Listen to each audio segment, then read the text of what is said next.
ஹரே கிருஷ்ணா. பகவத் தரிசனத்திலிருந்து ஒரு கட்டுரை. தெளிவற்ற போலியான நேரத்தை வீணாக்கும் வழிமுறை. பின்வரும் உரையாடல் தெய்வ திரு ஆனாச்சானா பக்திவேதாந்த சுவாமி ஸ்ரீல பிரபுபாதருக்கும் அருவவாத தன்மை கொண்ட ரோஷி குருசியின் திருச்சபையின் அதிகாரியான திரு பேல்பியோரி என்பவருக்கும் இடையிலான கலந்துரையாடல். ஸ்ரீல பிரபுபாதர் கேட்கிறார், நீங்கள் கூறிய அந்த ஆன்மீக வாழ்க்கை என்ன? இதை நான் அறிய விரும்புகிறேன். நீங்கள் எதையோ பேசுகிறீர். உங்களுடைய நோக்கம் என்ன? இலக்கு என்ன? ஆன்மீக வாழ்க்கை என்றால் என்ன? இதில் எதுவும் உங்களுக்கு தெரியவில்லை. இது பயனற்ற நிலை. நான் விசாரித்த எதை பற்றியும் உங்களிடம் தெளிவான அறிவு இல்லை. ஆன்மீக வாழ்க்கை என்றால் என்ன என்பதை உங்களிடம் வினவினேன். உங்களால் அதனை விவரிக்க இயலவில்லை. இந்த நிலையில் ஆன்மீக வாழ்வையும் பௌதீக வாழ்வையும் உங்களால் எவ்வாறு வேறுபடுத்த முடியும்? பேல்பியோரி கூறுகிறார், நாம் இந்த பௌதிக உலகில் வாழ்ந்து கொண்டிருந்தாலும் ஆன்மீக உணர்வுடன் இருக்க முடியும். ஸ்ரீல பிரபுபாதர் கூறுகிறார், ஆனால் ஆன்மீக வாழ்வு என்றால் என்ன? ஆன்மீக வாழ்விற்கும் பௌதீக வாழ்விற்குமான வேறுபாடு என்ன? வாழ்வின் லட்சியம் என்ன? இவற்றை ஏன் உங்களால் வரையறுக்க முடியவில்லை? பேல்பியோரி கூறுகிறார், உண்மையான ஆன்மீக உணர்வை பெற்றிருப்பவரின் பக்குவமான வாழ்வை பற்றி நாங்கள் தெரிந்து கொள்ள வேண்டும் என்று நினைக்கின்றோம். ஸ்ரீல பிரபுபாதர் கூறுகிறார், ஆம். பேல்பியோரி கூறுகிறார், சகிப்புத்தன்மை. ஆன்மீக உணர்வுடையவர்கள் மற்றவர்கள் அனைவரையும் விட சகிப்புத்தன்மையுடன் இருக்கிறார்கள்.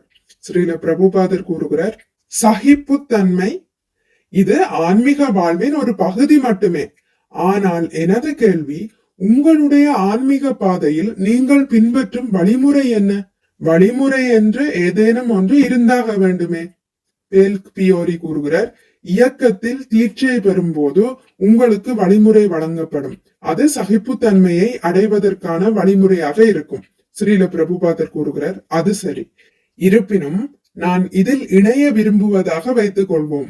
நீங்கள் எனக்கு சில விதிமுறைகளை, அதாவது இதை செய்ய வேண்டும், அதை செய்ய வேண்டும் என்று கூற வேண்டும். இல்லாவிடில் நான் எவ்வாறு இணைவது?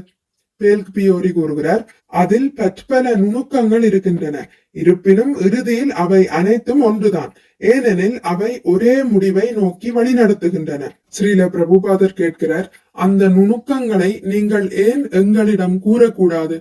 பேல்பியோரி கூறுகிறார், முதல் விஷயம் யாதெனில் நம்முள் 90% உறங்கிக் கொண்டுள்ள உள்ளுணர்வை எழுப்ப வேண்டும். ஸ்ரீல பிரபுபாதர் கூறுகிறார், அதற்கான வழிமுறை என்ன?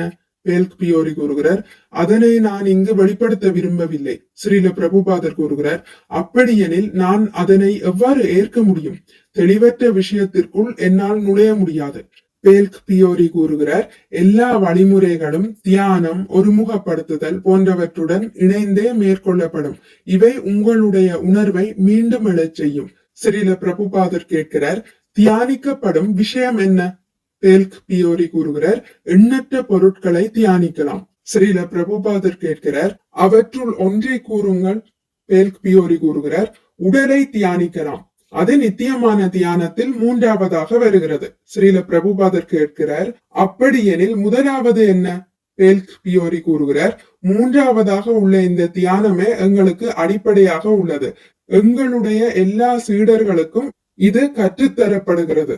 ஸ்ரீல பிரபுபாதர் கூறுகிறார், 3வது இருக்கிறது, முதலாவது இல்லை.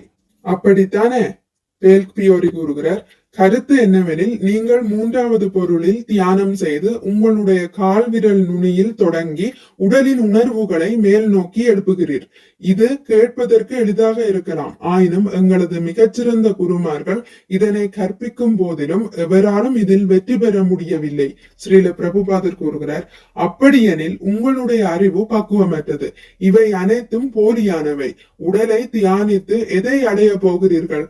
பேல்பியோரி கூறுகிறார், உடலுக்குள் உறங்கிக் கொண்டுள்ள உணர்வினை எழுப்புவோம். ஸ்ரீல பிரபுபாதர் கூறுகிறார், ஆனால் அதற்கான வழிமுறை என்னவென்பதை கூறுங்கள். பேல்பியோரி கூறுகிறார், தற்போது நான் படித்துக் கொண்டுள்ள ஒரு புத்தகத்தை பற்றி உங்களிடம் கூற விரும்புகிறேன். அது ரஷ்யர்கள் ஆத்மாவை கண்டறிந்ததை பற்றி விவரிக்கின்றது. அவர்கள் ஆத்மாவின் ஒளிவட்டத்தை படம் பிடித்துள்ளனர். அவர்கள் ஆத்மாவை கண்டறிந்துள்ளனர். அவர்கள் பல்வேறு விதமான மனோவியல் நிகழ்வுகளையும் புலனுணர்வுகளுக்கு அப்பாற்பட்ட நிகழ்வுகளையும் விவரிக்கின்றனர். ரஷ்யர்கள் மிகச்சிறந்த கண்டுபிடிப்புகளை வழங்கியுள்ளனர். நான் இன்னும் அந்த புத்தகத்தை படித்து முடிக்கவில்லை என்றாலும் அது பிரமிக்க வைப்பதாக உள்ளது. ஸ்ரீல பிரபுபாதர் கூறுகிறார், அது ரஷ்யர்களுடையது. நான் உங்களுடைய வழிமுறைகளை பற்றி விசாரித்துக் கொண்டுள்ளேன். பேல்க் பியோரி கூறுகிறார், எங்களுடைய திருச்சபைக்கு மனித வாழ்வின் லட்சியம் தெரியும்.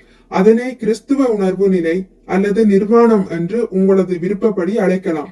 அது உங்களுடைய புரிந்துணர்விற்கு லட்சக்கணக்கான மடங்கு அப்பாற்பட்டதாகும். ஸ்ரீல பிரபுபாதர் கேட்கிறார், அது புரிந்துணர்விற்கு அப்பாற்பட்டது என்றால் அதனை எவ்வாறு என்னால் ஏற்க முடியும்? பேல்க் பியோரி கூறுகிறார், இதுவே உண்மையான புரிந்துணர்வு. ஸ்ரீல பிரபுபாதர் கேட்கிறார், யாரை நேசிப்பது என்பதே புரியாத போது என்னால் எவ்வாறு நேசிக்க முடியும்? பேல்க் பியோரி கூறுகிறார், இந்த புரிந்துணர்வு அனைவருடைய இதயத்திலும் இருக்கிறது. இது தவறான கர்வத்தை அடக்குவதால் அடையப்படுகிறது. கர்வம் நன்கு வளர்ந்துள்ளது. ஸ்ரீல பிரபுபாதர் கூறுகிறார், புரியவில்லை. பேல்க் பியோரி கூறுகிறார், நீங்கள் ஏன் ஆட்சேபம் தெரிவிக்கின்றீர் என்பது எனக்கு புரியவில்லை.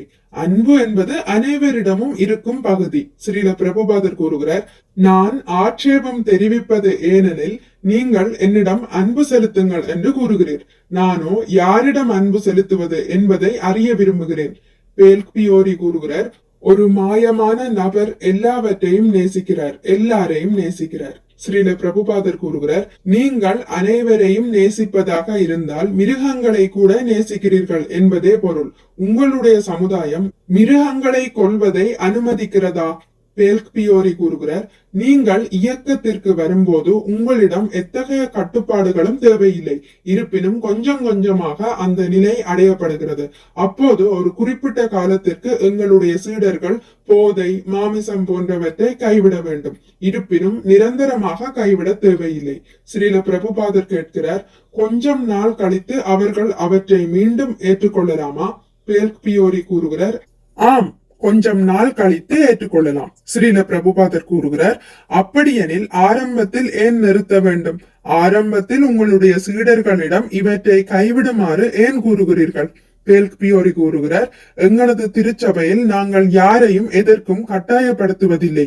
ஏதேனும் ஒன்றை செய்யுங்கள் அல்லது செய்யக்கூடாது என்று நாங்கள் கூறுவதில்லை. ஸ்ரீல பிரபுபாதர் கூறுகிறார், ஆனால் கொள்கை என்பது அவசியமாயிட்டே பின்பற்றுவதும் பின்பற்றாததும் தனிப்பட்டவரின் விருப்பமாக இருக்கலாம். பேல்க் பியோரி கூறுகிறார், எங்களுடைய திருச்சபை யாரையும் புறக்கணிப்பதில்லை.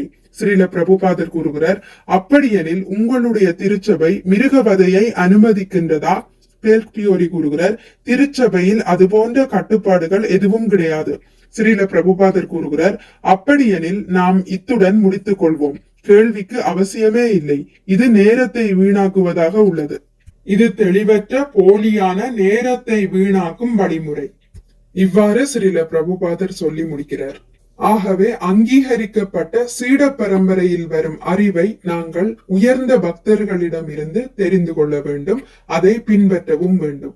பக்தர்களின் சங்கத்தை ஏற்றுக்கொண்டு அவர்கள் மூலமாக பல விஷயங்களை தெரிந்து கொள்ளலாம். கிருஷ்ண உணர்வில் கிடைக்கக்கூடிய அறிவுகள் எல்லாமே தெளிவானதாகவும் இலகுவாக புரிந்து கொள்வதாகவும் இருக்கும்.